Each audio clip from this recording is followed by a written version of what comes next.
주간을 맞이해서 고난을 의미를 생각하며 우리가 고난 기간 중에 어떻게 하면 여러분들이 주님의 고난에 깊이 묵상하고 주님의 고난에 함께 동참하는 그런 의미로 하나님의 말씀을 준비해 보았습니다. 하나님은 사랑의 하나님이신데 왜 우리에게 고난을 주셨을까? 하나님은 좋으신 하나님인데 왜 우리에게 이렇게 어렵게 살아가게 만드실까? 특별히 아담과 하와의 잘못이 왜 나에게 연자제처럼 그렇게 그 죄가 계속 나에게 임하게 하시는가? 하나님 왜 저는 이렇게 큰 목회를 할 수 있도록 하나님 은혜를 베푸시지 않고 이렇게 어렵게 목회하시는가? 여러 가지 생각할 수가 있는 부분들이 여러분들에게도 있을 수 있습니다. 그런데 한 가지 하나님의 생각하고 나의 생각하고 좀 더 차원이 다른 것을 여러분들이 생각하시면 됩니다. 그 예로 들어 예수님께서 한 번도 죄를 짓지 아니하시고 고통당할 일도 없고 다른 사람을 치료하시며 다른 사람을 위해서 중보기도 하시는 그런 주님이 왜 십자가의 모진 고통을 당하셨을까? 이사야의 기자는 이렇게 말씀하고 있습니다. 우리는 생각하기를 하나님께 고난당한다. 그가 찔림은 우리의 허물을 인하며 그가 상함은 우리의 죄악을 인함이라. 그가 징계를 받음으로 우리가 평화를 누리고 그가 채찍에 맞음으로 우리가 나음을 입었도다. 모든 그런 고난들을 그에게 담당시켜 주셔서 그리고 우리에게 질병과 모든 고난들을 해결하며 살아갈 수 있도록 하나님이 길을 열어주셨는데, 그런데 우리 하나님께서는 왜 우리에게 계속적으로 고난을 주셨을까? 세상에 있는 사람들은 고난을 여러 가지 저주로 생각할 수 있고 불교에 있는 사람들은 업보로 생각할 수 있지만 성경은 죄의 일부분이긴 하지만 하나님께 나아가는 통로요 하나님의 축복이라고 말씀하고 있습니다. 여러분들과 같이 함께 읽었었던 하나님의 말씀 중에 그 성시교동문을 보면 시편의 대부분은 하나님 앞에 자기가 고난받고 있는 부분들을 하나님 앞에 진솔하게 아뢰는 장면들입니다. 사울이 쫓겨오고 사울이 자기를 여러 가지로 고난 주고 있는 그런 상황 가운데서 하나님은 나의 목자신이라고 고백하고 있습니다. 그의 아들 압살롬과 여러 가지 자녀들의 문제 때문에 하나님 앞에 나가서 진솔하게 우는 그런 장면들을 볼 수가 있습니다. 자기 백성들과 여러 가지 어려움한 문제를 가지고 왔을 때 우리 하나님 앞에 나가서 그 문제를 진솔하게 상황을 설명하며 하나님 앞에 기도하는 장면들이 시편입니다. 예수님께서도 나사로가 죽었다는 사실을 알고 고난당하고 있는 마리아를 찾아갔습니다. 그리고 그녀에게 한마디 말씀도 하지 않았어요. 고난당하는 사람들에게 제가 무엇을 어떻게 설명할 수 있겠습니까?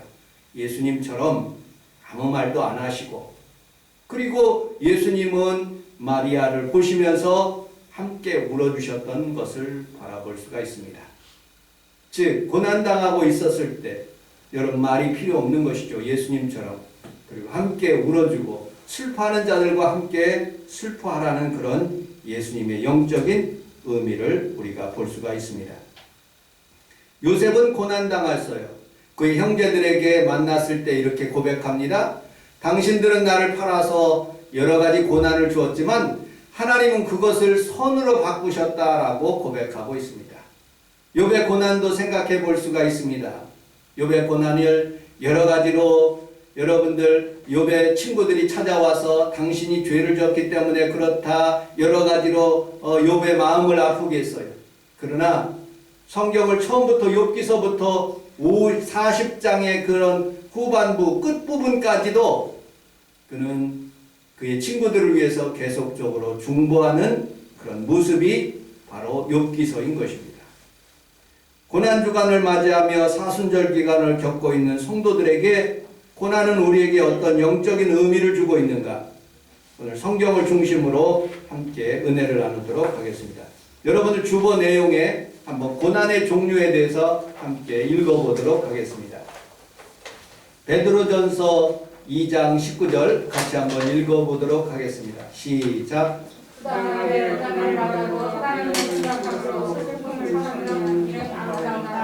첫째, 부당하게 고난받을 수 있다는 것입니다. 두 번째, 시편 119편 71절 시작. 고난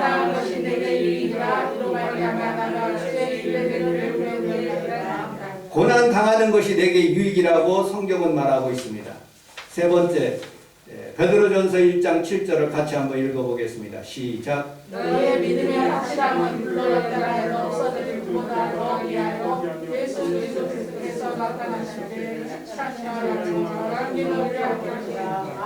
믿음이 확실해지기 위해서 불로 연단할 수 있다는 것이죠. 로마서 5장 3절을 같이 한번 읽어보도록 하겠습니다. 시작.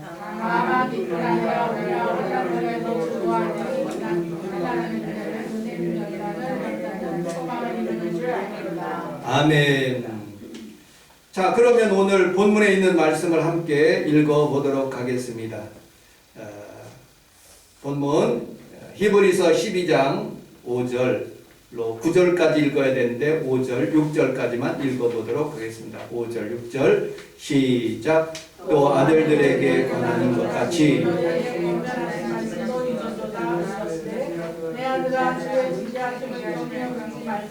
내게 꾸지람 받을 때 낙심하지 말라. 주께서 그 사랑하는 자를 징계하시고 아멘. 저에게 아들은 우리 평강이밖에 없습니다. 우리 아들이 매일같이 좋은 일이 일어났으면 참 좋겠습니다. 그런데 속담에 이런 속담이 있어요. 아들아, 젊어서 고생은 사서 하는 것이란다. 오늘 또 아들들에게 권한다고 이렇게 말씀하고 있어요. 우리 평강이가 설교 준비할 때 한번 그런 생각을 해봤어요. 다른 사람들의 예를 들으면 좀 그럴 것 같아서 또 오늘 본문이 아들들에게 이렇게 말씀하고 있어요. 고등학교를 다녔는데 굉장히 어렵고 힘들었습니다. 환경이 다르기 때문에. 그래서 너무 힘들다고 해서 우리 사모와 같이 일산에 가서 어떤 고등학교를 이렇게 찾아본 그런 기억들도 있습니다. 그런데 무사히 잘 통과해서 고등학교를 잘 졸업했습니다. 군생활 가운데서도 굉장히 어려워서 여러 가지 질병으로 성남에 있는 수지에 있는 수원 근처에 있는 통합병원에 2번 이상 그렇게 입원한 적이 있습니다. 찾아가서 그를 위로하고 군생활을 잘 마칠 수 있도록 하나님 은혜 주셔서 잘 만기 제대했습니다. 작년에 저희들이 비행기표를 끊어서 평강이가 공부하기 위해서 이렇게 다 준비를 했는데 갑자기 코로나 바이러스가 걸리는 거예요. 가지도 못하고 오지도 못하고 지금 상황 가운데 굉장히 어려운 상황 가운데 있습니다. 지금은 휴학하고 있는 상황 가운데 하나님 앞에서 어떤 일은 왜 이렇게 우리 아들에게 이렇게 고난당하게 하시는가 곰곰이 한번 생각해 보았습니다. 그런데 5절에 이렇게 말씀하고 있어요. 고난 받을 때 낙심하지 말라라고 말씀하고 있어요. 왜냐? 하나님이 아버지가 되시기 때문에 그렇습니다. 여러분들 어느 날 하나님의 아들이라고 나타나셨습니다. 인간의 언어로는 상상할 수 없는 놀라운 그런 언어를 베풀어 주셨어요. 기적과 이사를 베풀어 주셨습니다. 자기 영역을 침범하는 그런 일들 때문에 예수님을 잡아 죽이고 십자가에 처형받는 그런 어려움을 당하고 있었습니다. 그때 우리 주님께서 하나님 어찌하여 나를 버리시나이까 하면서 운명하시고 우리 주님께서 부활하시게 되었습니다. 예루살렘에서 유다로 사마리아로 다메섹으로 고린도로 로마로 전 세계로 하나님의 말씀이 편만하게 증거되는 모습을 보게 됩니다. 세상의 종교는 미화하고 만들어질 수 있습니다. 그러나 기독교는 경험되고 과학적이고 체험되고 보고 느낄 수 있는 과학적이며 이성적이고 현실적인 종교가 바로 기독교인 것입니다.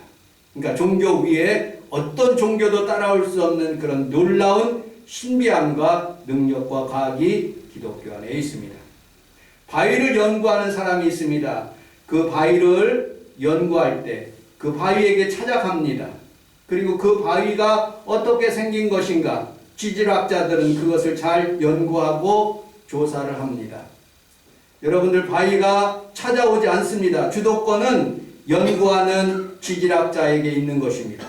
이 바위는 도울 수도 없고 그리고 또 피할 수도 없는 것이죠. 마치 불교와 같은 것입니다. 동물학자들은 자연 서식지에서 야생 동물을 연구합니다. 다가가면 재빨리 도망가고 과학적으로 여러 가지로 살금살금 다가가서 사진도 찍고 동영상도 찍지만 그러나 그를 돕지는 않습니다. 주도권은 동물학자에 있어 그를 관찰하고 여러 가지로 살피는 모습을 보게 됩니다. 어떤 사람들은 어떤 사람을 알기 위해서 여러 가지로 가까이 하고 그에게 여러 가지 친절을 베풀지만 단호히 거절하는 사람들이 있습니다. 요즘 LH 직원들이 자신의 신원 정보를 동의하지 않고 사생활을 침해한다고 해서 동의하지 않는 부분들을 보게 됩니다. 여러분들 서로 알기 위해서는 한 사람과 한 사람이 알기 위해서는 서로 동의가 필요한 것입니다. 신뢰가 쌓여지는 것입니다. 동물과 바위가 아닌 것이죠. 이처럼 하나님과 우리와의 관계가 친밀해지고 자녀와 아들과의 관계, 하나님과 아버지와 나의 관계가 알기 위해서는 동물처럼 바위처럼 그렇게 관계를 유지하는 것이 아니라 서로 친밀한 관계가 유지되을 때 하나님이 우리에게 보여주시는 모습을 보게 됩니다. 주도권이 하나님께 있는 것이죠. 하나님은 자신을 보여줘야 할 사람들에게 보여주시는 것입니다. 모세에게 보여주셨어요. 이스라엘 백성들에게 선민으로 나타나셨습니다. 그런데 그들은 자기 땅에 오매 예수 그리스도를 하나님을 거절하고 죽이셨습니다. 햇빛이 동일하게 다 여러분들에게 비치지만 햇빛을 싫어하는 사람들은 벽 밑에 그리고 그늘 밑에 숨는 모습을 보게 됩니다. 햇빛은 편애함이 없습니다. 하나님의 은혜는 모든 사람들에게 편애함이 없이 다 비춰지지만 거절하는 사람들에게는 비춰지지 않습니다. 또 햇빛이 들어올 때 깨끗한 유리, 그 유리를 통해서 비춰오는 것처럼 내 마음이 어둡고 커튼을 쳐졌으면 하나님의 사랑과 은혜가 다가올 수 없는 것입니다. 여러분들 유대인들이 거절하고 그리고 그 복음이 바로 유럽으로 들어가고 미국으로 들어가고 한국으로 들어가서 130년 만에 우리나라 곳곳에 하나님의 교회가 형성되는 모습을 보게 됩니다.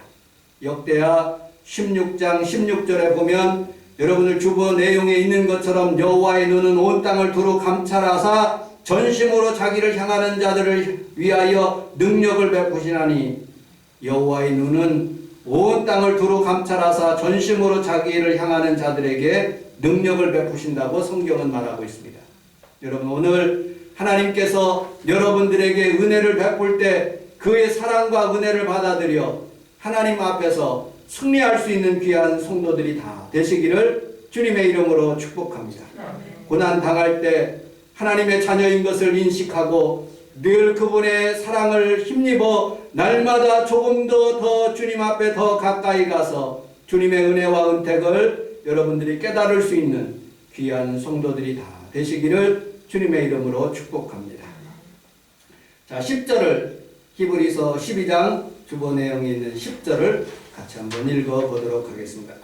10절, 11절 같이 한번 읽어보겠습니다. 시작. 그들은 자신이 자기를 배우지 아니하여 오직 하나님의 우리를 위하여 거룩하심을 찬양하지 않는다. 무릇 징계가 남에게 두고 않고 슬프고 그의 그노라는 의와 평강의 열매를 맺으리라. 아멘. 우리 함께 따라서 하겠습니다. 고난은 연단은 잠시뿐입니다. 열매가 있습니다. 오늘 본문이 그것을 말씀하고 있습니다. 잠시라고 그리고 열매를. 영어에 이런 속담이 있습니다. No pain, 고통이 없으면 no crown, 면류관이 없다는 것이죠. 나에게 하나님의 면류관을, 하나님 나의 영광을, 나의 축복을 하나님 주시옵소서 하기 전에 먼저 십자가를 지는 것이죠. 우리는 살아가면서 여러 가지 통과해야 될 부분들이 있어요. 하나님께서 우리를 정금과 같이 만들기 위해서는 많은 고난 가운데 여러 가지 환난 가운데 있었을 때 그것이 정금과 같이 나온다고 욥기서는 말씀하고 있습니다. 울며 씨를 뿌리는 자는 기쁨으로 그 단을 거두리라고 말씀하고 있죠. 지난 주일날은 대파를 살라고 그러는데 거의 6,900원 정도 하더라고요. 어저께는 우리 사모하고 같이 갔는데 4,000원짜리가 있더라고요. 그래서 얼른 대파를 사서 요즘 같아서는 대파를 못 사 먹을 정도예요. 그런데 4월 말경이 되면 대파가 이제 많이 나오는 그동안에 씨를 뿌리는 거죠. 대파가 자랄 수 있도록 이렇게 기대하는 것입니다. 마찬가지예요. 우리가 하나님 앞에서 고난받고 있었을 때 눈물을 흘리면서도 씨를 뿌릴 수 있는 귀한 성도들이 다 되시기를 주님의 이름으로 축복합니다. 예수님께서 고난 당하셨을 때 대처할 수 있는 방법이 한 3-4가지 됩니다. 첫째로 그냥 고난을 그냥 보시면서 울으셨어요. 그들과 함께 당하기도 하시고 그들과 함께 울면서 그 길을 걸어가시는 거예요. 두 번째, 끝까지 주님을 신뢰하는 거죠. 아버지여, 내 생명을 주님의 손에 의탁하나이다. 나의 원대로 마옵시고 아버지의 뜻대로 되기를 원하나이다 하면서 끝까지 주님을 신뢰하는 것입니다. 세 번째, 여러분 고난 가운데 있을지라도 입으로 부정적인 얘기를 하면 안 돼요. 안 된다. 왜 그렇게 하나님이 나에게 하셨을까? 그러면 오히려 광야에서 불뱀이 나와서 이스라엘 백성들을 물 수가 있는 것이죠. 끝까지 참고 하나님의 선하심을 뜻대로 그리고 하나님 그 기간을 단축해 달라고 기도하는 것입니다. 여러분 기도를 멈추지 않고 주님 앞에 상달될 때까지 꾸준히 기도하는 그 기도의 주님의 모범이 우리의 삶 가운데 일어나게 되는 것입니다. 사도행전 10장에 보면 고넬료가 하나님 앞에 기도한 즉 하나님 앞에 그 기도가 상달되었다고 그랬어요. 위로 올라가서 도달되었다는 것이에요. 여러분들이 하나님 앞에 고난 중에 있었을 때 하나님 앞에 기도하면 그것이 상달되는 것을 여러분들이 믿고 기도하시기를 주님의 이름으로 축복합니다. 자, 마지막으로 우리 12절 13절을 본문에 있는 말씀을 읽고 말씀을 정리하도록 하겠습니다. 12절 13절 시작. 그러므로 또나의 성과 연약한 항구를 이어세우고 너희 발을 위하여 힘기는 안되고 저는 자기로 하여금 어그러지지 않고 붙임을 받게 하라. 아멘. 피곤한 손, 여러분들이 기도하는데 피곤한 손이죠. 모세가 하나님 앞에 기도했을 때 피곤한 손이 내려오는 것이에요. 아론과 훌이 옆에 달려붙어서 하나님 저 아말렉 군대를 물리쳐 주시옵소서라고 간절히 동역하게 될 때 그 고난이 물러가는 모습을 보게 됩니다. 그리고 오늘 성경에 연약한 무릎이라고 해서요. 무릎을 꿇을 때 겸손하게 하나님 앞에 엎드리는 것을 의미하고 있습니다. 고난은 우리들에게 알람 시계와 같은 거예요. 새벽 4시 30분 되면 정확하게 알람 시계가 따르릉 울리는 거예요. 그러면 저는 일어나는 거예요. 하나님께서 우리에게 주시는 고난에 하나님께 다가오라고 확성기 나팔을 불고 있는 장면들을 우리가 볼 수가 있는 것입니다. 우리 사모가 3월달만 되면 매년 제가 경험했듯이 굉장히 피곤해서 도저히 일어나지를 못합니다. 너무너무 힘든 거예요. 3월달 되면. 왜냐?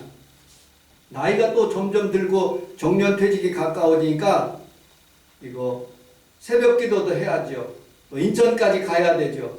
또 수업을 4시간, 5시간 그렇게 하면 정말로 피곤해서 일어나지 못하는 모습을 보게 됩니다. 그때 차라리 새벽 기도 안 했으면 좋겠는데 원래 저 혼자 나와요. 그런데도 어떻게 알고 알람 시계를 깨워서 또 이렇게 나와서 같이 예배드리는 모습을 보면 미안하기도 하고 참 제가 인천까지 운전해서 데리고 가고 싶은 마음이 굴뚝인데 잘 운전도 못하고 그런 마음이 여러 가지로 마음에 드는 그런 기억들이 있습니다. 그런데 여러분들 그것을 고난을 잘 통과하면 하나님께서 좋은 그런 때들이 우리 성원순복음교회와 여러분들 삶 가운데도 일어나게 될 줄로 믿습니다.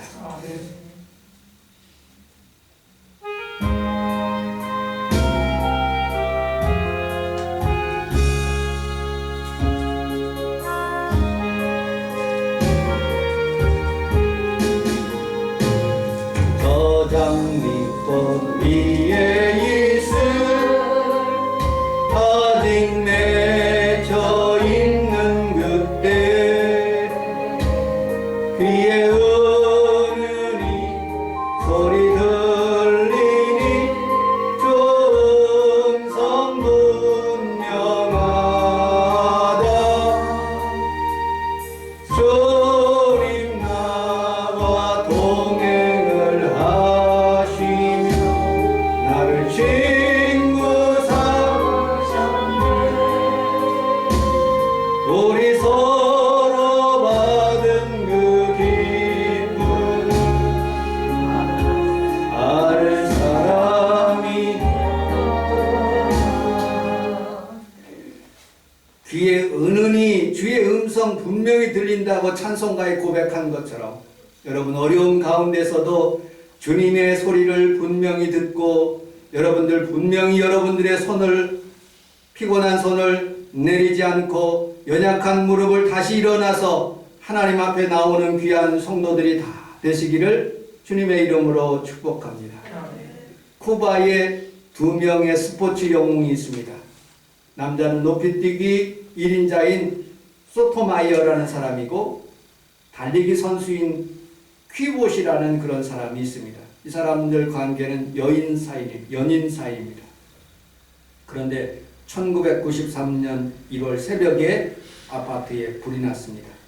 이 퀴봇 여자가 상반신의 얼굴에 다리에 중화상을 입고 입원하게 되었습니다. 이제 선수 생활은 끝났다고 생각했습니다.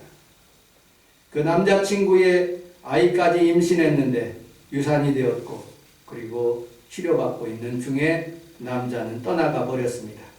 낙심하고 좌절하고 있는데 쿠바 대통령이신 카스트로가 그 병문 안에 오게 되었고 그는 초인적인 힘을 발휘해서 다시 일어나겠다는 마음을 작심했습니다.